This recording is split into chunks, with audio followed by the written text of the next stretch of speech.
हम लोग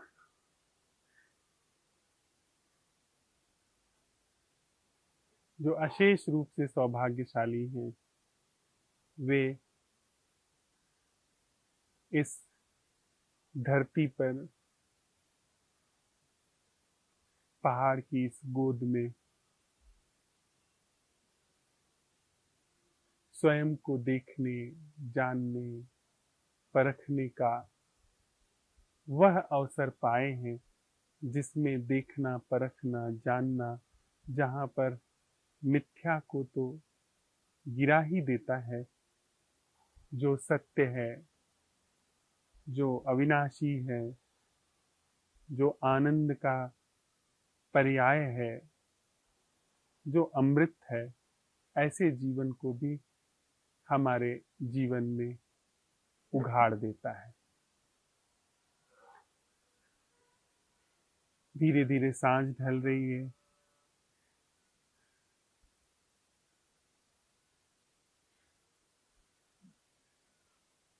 मेरे पीछे जो पहाड़ हैं उन पर स्याह बादल और सफेद बादल अटखेलियां कर रहे हैं। दूर कोई पपीहा लगातार बोले जा रहा है।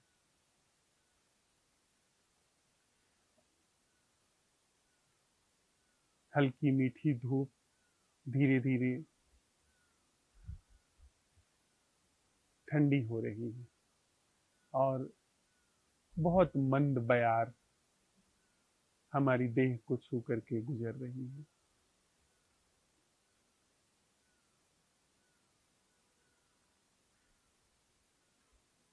भोर की बैठक में हम लोग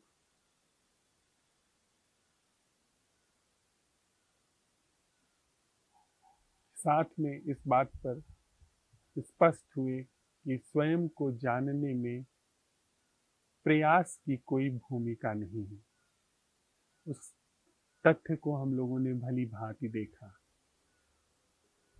कुछ इसी तरह साथ साथ चलते हुए स्वयं को जानते हुए एक मित्र ने कविता भेजी है, अनिल जी ने, जो हमारे अन्वेषण के बिल्कुल ही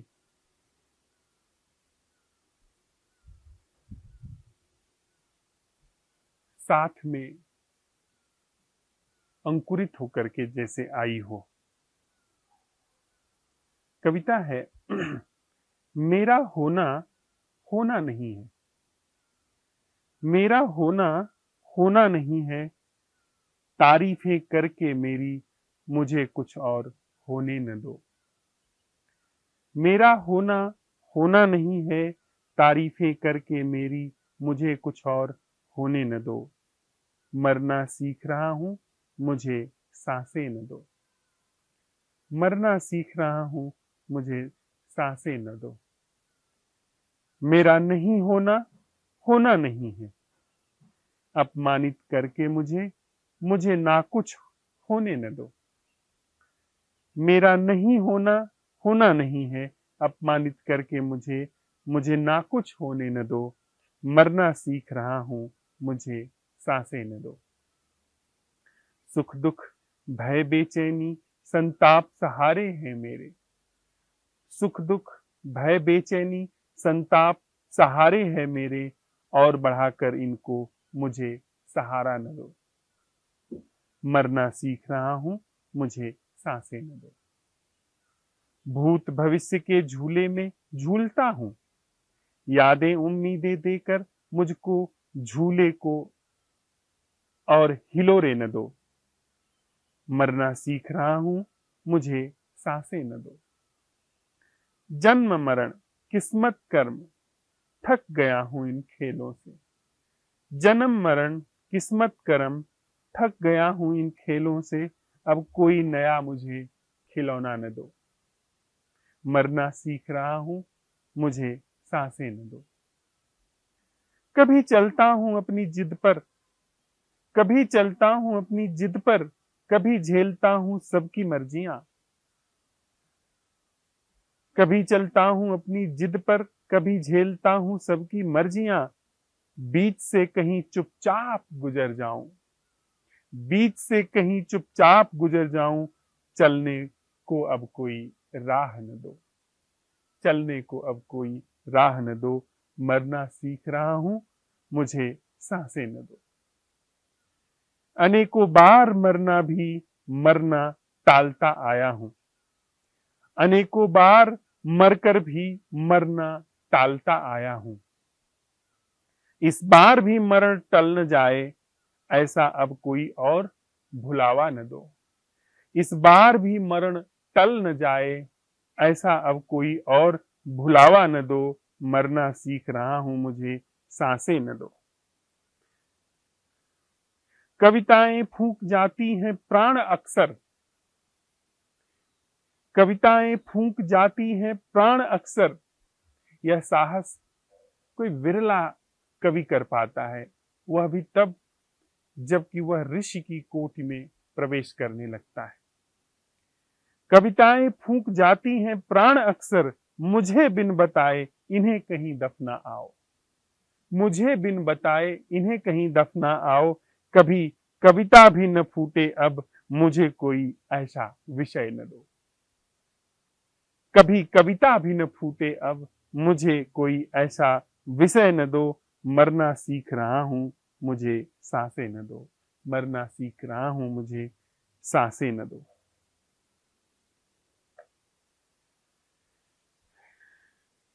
हम इंसानों की गाथा का जो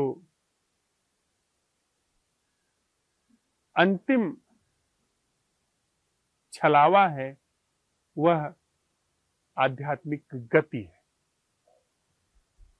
वह इस तरह की कविताओं का उघड़ना आना बहुत शुभ है एक अर्थों में, कि हमारे जीवन में कविताओं का उदय हो, कविताएं अंकुरित होकर के आए, कविताएं फूलें फले, लेकिन साथ ही साथ ये कविताएं नया व्यक्तित्व न बन जाए। इन कविताओं की अभिव्यक्ति की क्षमता मेरे अहम को, मेरे इस कृत्रिम बनावटी ढर्रे को ताकतवर न दे, नहीं तो मैं फिर से इन कविताओं के माध्यम से छला गया, कवि बनने के माध्यम से छला गया। वैसे ही जैसे कि सुबह हम लोग चर्चा कर रहे थे कि यह जो हमारा तिलिस्म है, यह जो मय का ढंग है, यह जो चित्त भूमि है, इसने इतने ढंग से अहंकार का निर्माण किया है जिसकी हमको खबर भी नहीं। यह मैं अब जागरण करूंगा, मैं अब जागृत रहूंगा, मैं अपना पूरा जीवन अब अध्यात्म को समर्पित करता हूं, इस घोषणा में भी यह मैं पुष्ट हो जाता है, यह मैं जीवन पा जाता है।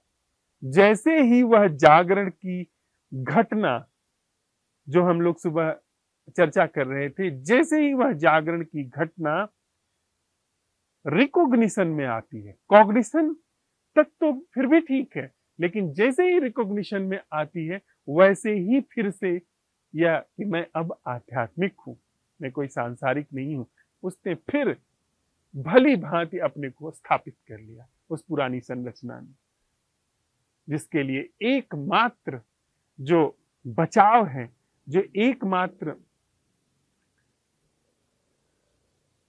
कसौटी है, वह है नैसर्गिक जागरण। यदि नैसर्गिक जागरण है, चाहे कुछ भी हो, चाहे मुझे कविता आए, चाहे मुझे संसार से विराग हो जाए, चाहे मेरे अंदर कोई समझ घटित हो जाए, चाहे आनंद हो, चाहे मृत्यु का भय समाप्त हो जाए, कुछ भी हो, लेकिन नैसर्गिक जागरण ना छूटे। यानी नैसर्गिक जागरण न छूटे के कहने का अर्थ है कि वह जो नैसर्गिक जागरण है उस पर प्रमाद की परत न आए, वह नैसर्गिक जागरण अबाध रूप से जीवन में फैलता रहे, जीवन में प्रकाशित होता रहे। हम लोग साथ में चलते हुए इस तथ्य पर स्पष्ट हो गए हैं कि जहां पर प्रमाद का जगत है, जहां पर तिलिस्म का जगत है, मृत्यु का, दुख का जगत है, वहां पर प्रयास की भूमिका है। लेकिन जहां यह सत्य है, जहां अमृत है, जहां दुख से मुक्ति सदा सर्वदा के लिए है, वहां पर प्रयास की कोई भूमिका नहीं। यह तथ्य ऐसा है जो कि हमारे चित्त में कहा जाए तो एक मूलभूत क्रांति का अंकुरन है, क्योंकि हमारा चित्त, हमारा मन सदा सर्वदा प्रयास में ही चलता रहा है, प्रयास में ही सरकता रहा है। लेकिन अब इसने कोई ऐसी चीज देखी, इसने अब कुछ ऐसे जीवन ढंग को उघाड़ा जो निह प्रयास वहां पर पाया जाता है, बल्कि प्रयास से वह छूटता है, जिसके लिए हम साथ में चलते हुए असंभव प्रश्न की कीमिया पर मजाई कर रहे हैं। और किन्हीं अर्थों में जो यह असंभव प्रश्न से नैसर्गिक जागरण उभर करके आया है, यह जो नैसर्गिक जागरण की सिद्धि पाई गई है, उससे फिर जो नैसर्गिक जागरण को, इस सिद्धि को ढकता है, उसके वह प्रयास, वह आदत, वह सातत्य, उसको फिर हम लोग छीलने छांटने की ओर बढ़ रहे हैं, अर्थात हम लोग सिद्धि से साधना की ओर गति कर रहे हैं।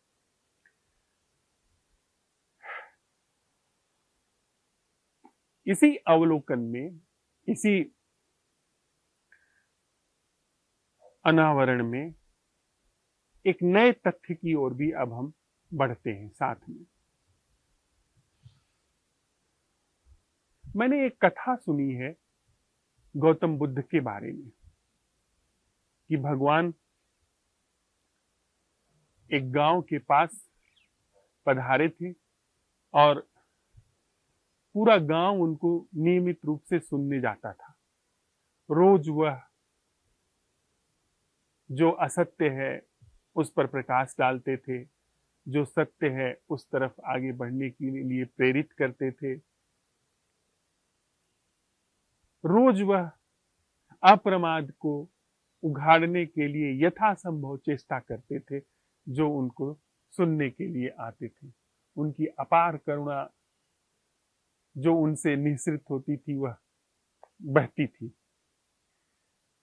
एक व्यक्ति जो बड़ी दूर से उनको सुनने के लिए आता था, वह मीलों चल करके रोज आता था, उनको सुनता था, फिर सांझ हो जाती वापस चला जाता था। एक सांझ जब वे उन्होंने अपनी बात पूरी की, उनका जब सत्संग पूरा हुआ, तो वह व्यक्ति भगवान के पास आया। उसने कहा कि आपको मैं भली भांति सुनता हूं, आपकी सारी बात मुझे समझ में आ जाती है, लेकिन यह बात मेरे जीवन पर लागू क्यों नहीं होती है, यह मेरे जीवन में घटती क्यों नहीं है। तो भगवान ने बड़े स्नेह से उस व्यक्ति को अपने पास बुलाया, बिठाया, उसके माथे पर हाथ फेरा और उससे कहा कि भाई तुम कहां से आते हो। उसने कहा कि मैं फला गांव से आता हूं, जो कि यहां से इतने मील की दूरी पर है। भगवान ने कहा कि तुमने मुझे यह पता बता दिया, अब बताओ सिर्फ यह पता जान करके क्या मैं तुम्हारे घर में भोजन कर सकता हूं। उस व्यक्ति ने कहा ऐसा कैसे हो सकता है, सिर्फ पता जान करके ऐसा भोजन आप हमारे घर में भोजन कैसे कर सकते हो। मेरे घर में पधारने के लिए आपको यहां से वहां तक जाना पड़ेगा, आपको चलना पड़ेगा, आपको कुछ करना पड़ेगा। तो भगवान ने कहा कि ऐसी ही बात है, जो मैं कह रहा हूं, इसको अगर तुम अपने जीवन में जगह नहीं दोगे, काम करने नहीं दोगे, इसको अपने हृदय की मिट्टी में, अपने चित्त की मिट्टी में अंकुरित होने का अवसर नहीं दोगे, तो यह बात वैसे ही व्यर्थ रह जाएगी जैसे कि मेरा तुम्हारे घर का पता जानना। उस व्यक्ति को बात समझ में आई, फिर उसने उनकी शिक्षाओं को अपने जीवन में जगह देना शुरू कर दिया। दूसरा व्यक्ति सिर्फ इशारा कर सकता है, और उसका इशारा इससे ज्यादा नहीं जाता, न ही दूसरा व्यक्ति इससे ज्यादा दूर आगे जाना चाहिए। हमने बड़ी कोशिश की है दूसरे व्यक्ति को इससे ज्यादा खींच करके अंदर ले जाने की, लेकिन उस कोशिश में हमारा भीषण पतन हुआ है। जब हम किसी व्यक्ति को देखते हैं, हम तो सब चाह ही रहे हैं कि हमारा सारा दारोमदार कोई ले ले, हमको कोई उद्योग न करना पड़े, हमको गलना न पड़े, हमको मिटना न पड़े, हम जैसे हैं वैसे ही बने रहें और हमको जीवन दुख से मुक्त मिल जाए। हम देखें ना, अपने अंदर जब हम मुक्ति की कल्पना करते हैं, मुक्ति का ख्याल आता है, तो ऐसा ख्याल आता है कि मैं यथावत बना हूं और मैं मुक्त हो गया हूं, मैं बना हूं और मैं आत्मज्ञानी हो गया हूं। ऐसे ही तो परिकल्पना हमारे अंदर प्रकट होकर के आती है ना। ऐसा असंभव है, ऐसा नहीं हो सकता है, यह सनातन धर्म नहीं है। ऐसा कभी नहीं हुआ कि मैं जैसा हूं वैसा रहूं और मेरे जीवन में सत्य उद्घाटित हो जाए। नहीं, बीज जैसा रहे, जैसा है वैसा ही बना रहे और सोचे कि उसके अंदर से विराट वृक्ष निकल करके आ जाए, नहीं हो सकता। बीज को गलना होगा, बीज को मिटना होगा, बीज का जो वह स्वरूप है वह हो सकता है कि बिल्कुल समाप्त हो जाए, तब उसके प्राणों में जो छिपा है, जो असल है, वो उद्घाटित हो सकता है, वह उघड़ सकता है, वह पुष्पित पल्लवित हो सकता है।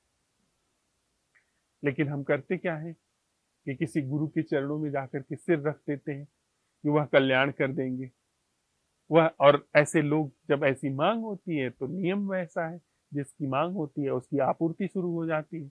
तो ऐसे लोग मिल जाते हैं जो आपको, हमको आश्वासन दे देते हैं, जो हमें आपको सहारा दे देते हैं कि नहीं, तुम चिंता मत करो, तुम्हारा योगक्षेम मैं करूंगा। तुमने समर्पण कर दिया, वे ठगने के लिए तैयार बैठे हैं, अपना सब कुछ ला करके मुझे समर्पित कर दो, तुम्हारी मुक्ति कोई रोक नहीं सकता है। यह काम कर लो, फला तीर्थ कर लो, फला व्रत कर लो, फला जप कर लो, इससे तुम्हारी मुक्ति हो जाएगी, इससे तुम्हारा कल्याण हो जाएगा। और अपने का ही कल्याण क्यों, वो जो हमारे निकट जन स्वजन जो अब इस दुनिया में नहीं रहे हैं, उनके भी कल्याण की वो बात करते हैं, उनके कल्याण के लिए, उनकी मुक्ति के लिए भी वे सारे उपाय कर देते हैं कि ऐसा ऐसा करो, तुम्हारे उनकी मुक्ति हो जाएगी, उनको स्वर्ग में जगह मिल जाएगी, वगैरह वगैरह। ये सब ठगी वाली बातें हैं, ये सब झूठी बातें हैं, ये शातिर लोगों की चालें हैं। ऐसा संभव नहीं है। मुक्ति का पथ, वहां पर सिर्फ मैं चल सकता हूं, वहां पर सिर्फ मेरी गति है, और मेरी गति भी ऐसी है जो कि गतिक जैसी नहीं है, मेरी गति गलने जैसी है। जब गति ही नहीं है, वहां गति का मतलब ही गलना है, गलने की गति है, तो वहां पर दूसरा कैसे सहयोग कर सकता है? यह बात असंभव है। तो हम सब लोग जब साथ में चल रहे हैं, तो यह हमें स्पष्ट रूप से अपने हृदय में रख लेना चाहिए कि जो यह नैसर्गिक जीवन का अनावरण होगा जीवन में, उसमें दूसरे की गति नहीं है। दूसरा सिर्फ यहां तक साथ में चल सकता है। हम आप साथ साथ चलते हुए सिर्फ असंभव प्रश्न तक पहुंच सकते हैं, हम असंभव प्रश्न साझा कर सकते हैं, लेकिन असंभव प्रश्न के बाद जो गलना होता है, वह गलना केमिकल में गलने से असंख्य गुना ज्यादा पीड़ादायक है। अगर हमको उठा करके आग में झोंक दिया जाए तो शरीर जलता है, अहंकार नहीं जलता। हमको उठा करके आप समुद्र की गहराइयों में डुबो दो तो ये शरीर मर जाएगा, लेकिन मैं नहीं मरेगा। वह जो मैं है, वह जो अहंकार का भाव है हमारे अंदर, अपने होने का हमारा जो व्यक्तित्व है, वह जब गलता है तो असाधारण रूप से पीड़ा होती है। वह इतनी मर्मांतक पीड़ा होती है जिसकी कोई सीमा नहीं। इसलिए वे लोग जो कि बड़े दुस्साहसी होते हैं, जो शेर के भी मुंह में हाथ डाल करके अपना भोजन निकाल लेते हैं, वे लोग भी इसमें गति नहीं पाते हैं, क्योंकि वहां पर यह बहुत सरल है कि समुद्र की अतल गहराइयों तक उतर जाना, हिमालय की सबसे ऊंची चोटी पर चढ़ जाना, चंद्रमा पर पहुंच जाना, यह सरल है, क्योंकि उसमें मैं पर कोई छेड़छाड़ नहीं होती है। उसमें शरीर पर छेड़छाड़ होती है, थोड़ा थोड़ा बहुत सोच विचार पर छेड़छाड़ होती है। एक वाद से, एक संप्रदाय से, एक धर्म से, एक देश से बदल करके दूसरे देश का नागरिक हो जाना, दूसरे धर्म का सदस्य हो जाना, शाकाहारी से मांसाहारी हो जाना, या हिंदू से मुसलमान हो जाना, ये सब बड़ी सरल बातें हैं। कम्युनिस्ट से आप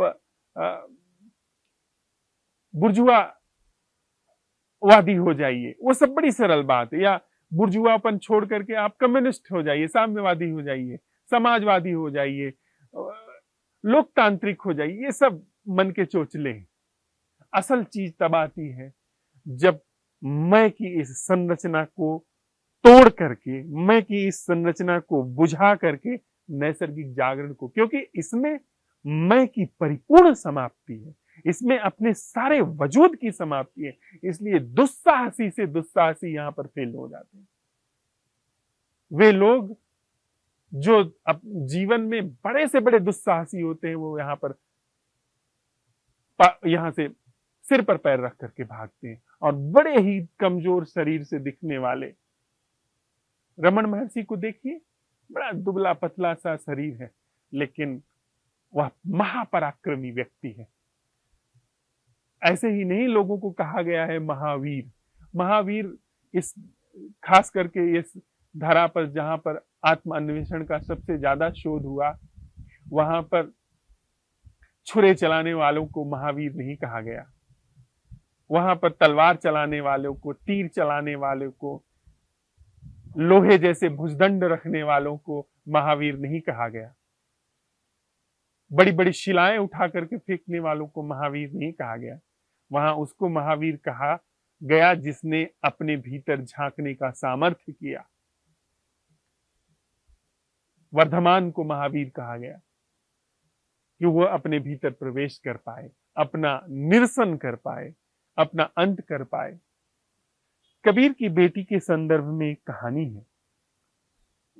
हम लोगों ने कबीर की बेटी कमाली का वह गीत सुना होगा, सैया निकस गए मैना लड़ी थी, रंग महल के 10 दरवाजे, ना जाने कौन सी खिड़की खुली थी। ये कमाली का ही भजन है। कबीर की बेटी थी, कबीर का अंश जरूर उसमें आया होगा, आना ही चाहिए। कुएं पे पानी भर रही थी अपनी सखियों के साथ।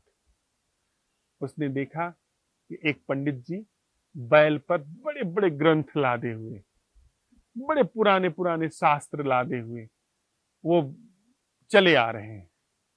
उसने दूर से देखा कि कोई व्यक्ति आ रहा है कबीर के गांव की तरफ, तो सभी सहेलियों के साथ वह भी देखने लगी।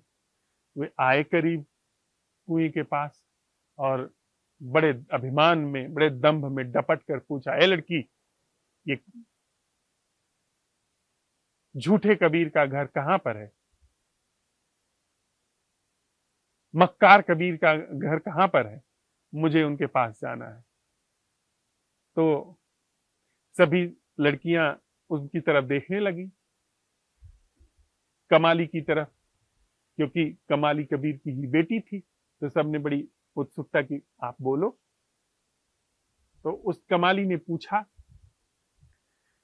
कि पंडित जी कहां से आए हैं आप, किस लिए कबीर के घर जाना चाहते हैं?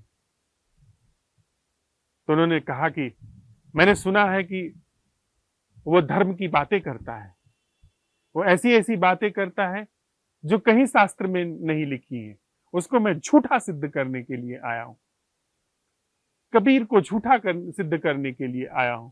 और ये देखो, मैंने सारे वेद पुराण, सारे ग्रंथ संहिताएं सब लेकर के आया हूं। मैं उसको दिखा दूंगा, प्रमाण के सहित दिखा दूंगा कि वो बात जो बोल रहा है वो इसमें नहीं लिखी है। वो झूठा है। उसने जो ये सारा अपना झूठ का जाल फैलाया हुआ है, इसको मैं सिद्ध कर दूंगा कि यह कहीं नहीं है, इसका कहीं उल्लेख ही नहीं है। कमाली हंस पड़ी, और वह जो कमाली हंसी है, उसकी हंसी अभी भी इन फिजाओं में जरूर उनको सुनाई पड़ती है जिनको ज्ञान का खतरा नजर आता है। जिस भी व्यक्ति को ज्ञान का खतरा नजर आता है, उसको कमाली की हंसी सुनाई पड़ती है। ये सब है यहां पर। कमाली ने कहा कि महाराज आए तो आए, पर कबीर के घर का रास्ता बड़ा फिसलन भरा है, कैसे जाओगे आप वहां पर? आपने बैल साथ में लिया हुआ है, वह बैल भी लदा हुआ है बेचारा। उसने कहा कि साहिब का घर कहूं ऊपरे, जहां सुलहली गैल, पांव न टिकी पिपीलिका, ज्ञानी बांधे बैल। कि चींटी के पांव, पिपीलिका मतलब चींटी, चींटी के भी पांव जहां पर फिसलते हैं, वहां साहब का घर है, वहां कबीर रहते हैं। और आप कैसे पहुंचोगे इतना सब कुछ लाद करके? पता नहीं उन पंडित ने समझा कि नहीं समझा। ज्ञानियों को कहां इतनी अकल होती है कि ऐसी बातें समझ पाए, कहां उनको ऐसा सौभाग्य नसीब होता है कि कमाली की बात समझ पाए। लेकिन हम समझ सकते हैं अगर हम चाहें तो। वहां पर सिर्फ हमारा गलना संभव है, हमारा गलना जा सकता है। वहां पर दूसरे व्यक्ति को तो छोड़िए, हम भी नहीं जा सकते हैं। मैं ही नहीं जा सकता हूं, मुझे भी उसमें प्रवेश करने के लिए गलना होता है, तो भला कैसे मैं, मेरी दूसरा कोई मदद कर सकता है? मेरा कोई सिद्धांत, कोई ज्ञान, कोई आप्त वचन, कोई महावाक्य कैसे मदद कर सकता है? जब मैं तक नहीं जा सकता हूं, तो मैं अपने साथ कोई भी थाती कैसे लेकर के जाऊंगा? असंभव बात है, हो नहीं सकता ऐसा।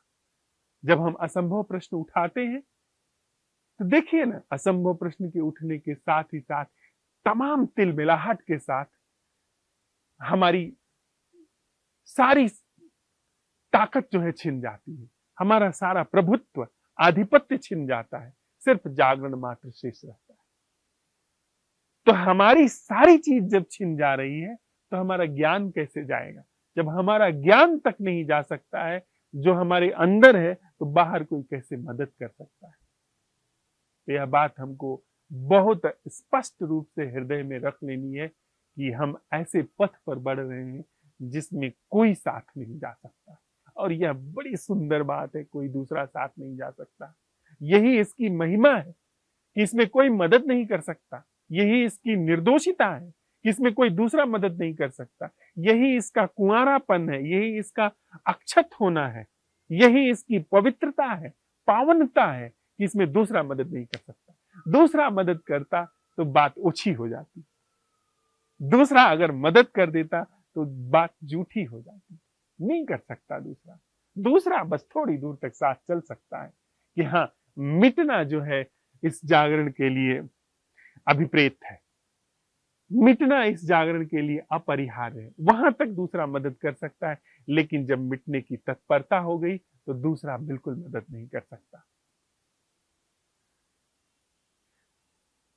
दूसरे की कोई भूमिका नहीं है, सिर्फ एक चीज की भूमिका है, मरो, मिटो। ऐसा वो घर है, वह प्रेम का, वह सुरति का।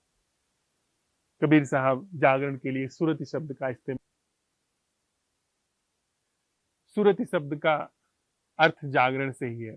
हम लोगों ने वो सुना होगा कि जस पनिहार धरे सिर गागर, जैसे पनिहारन सिर पर गागर रखे रहती है और बड़ा ही आराम से बतियाती चली जाती है, लेकिन उसकी सुरति, उसका ध्यान, उसका होश गागर पर रहता है कि गागर छलक न जाए। और राजस्थान वगैरह, गुजरात के कुछ इलाके हैं जहां पानी का अभाव होता है, वहां तो एक गागर के ऊपर कई सारी गागर रख करके बड़े आराम से हंसती ठिठोली करती, एक दूसरे से हंसी मजाक करती हुई लड़कियां चली जाती हैं। तो यह जो जागरण है, यह जो सुरति है, इसके संदर्भ में थोड़ा सा एक और कबीर साहब का संदर्भ आया है, तो बड़े मौज से उनको हम लोग गा लेते हैं कि कबीर साहब कहते हैं,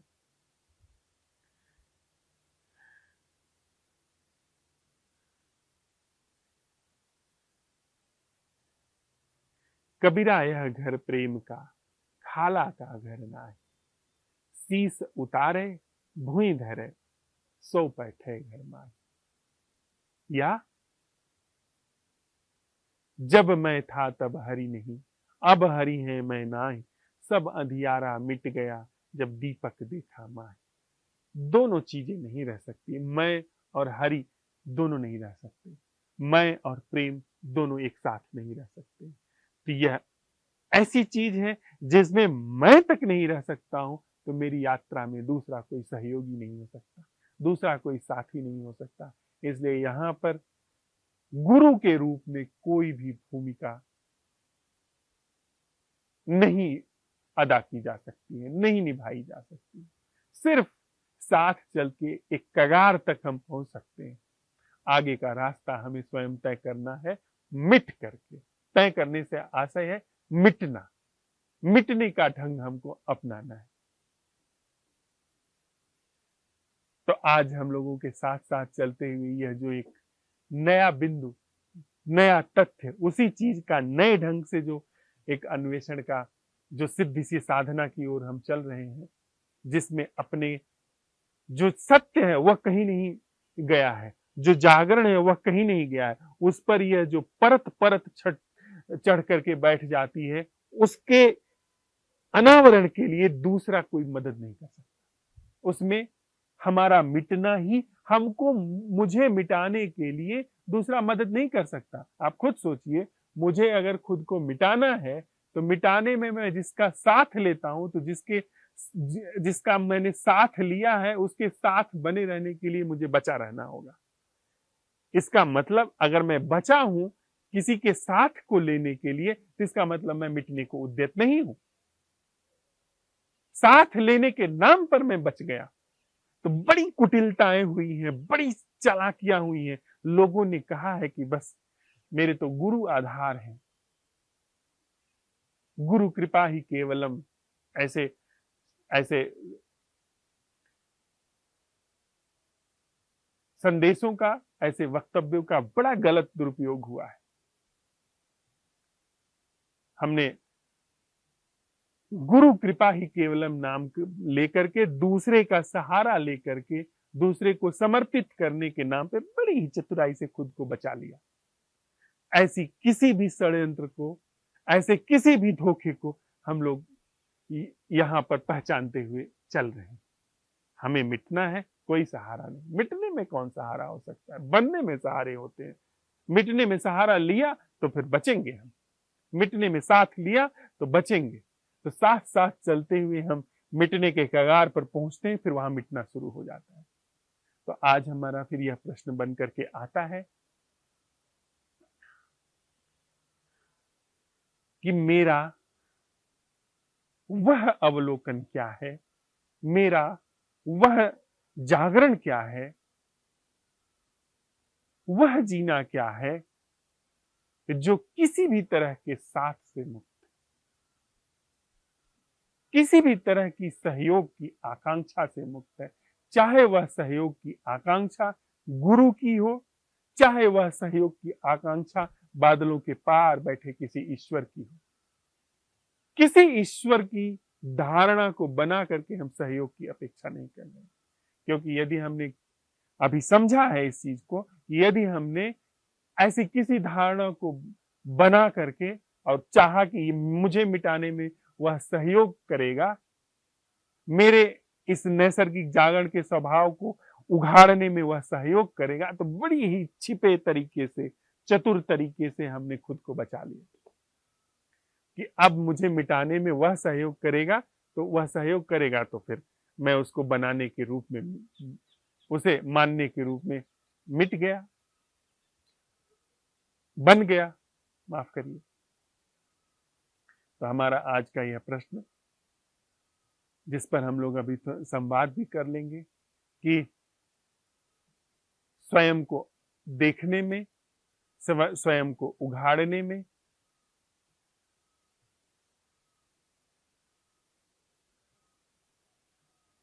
किसी भी तरह के साथ की कोई भूमिका नहीं है, सहयोग की कोई भूमिका नहीं।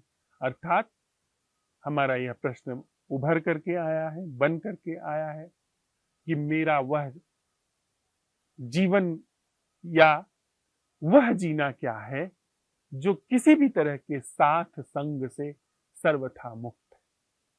वह जीना क्या है जो किसी भी तरह के संग साथ से सर्वथा मुक्त है। संग साथ से सर्वथा मुक्त का मतलब खुद का भी संग साथ, क्योंकि मैं हूं तो सदा संग साथ की संभावना बनी रहेगी। संग साथ की वह जो गति है उससे सर्वथा मुक्त है, अर्थात मैं भी संग साथ की संभावना घटे इसके लिए नहीं बचा।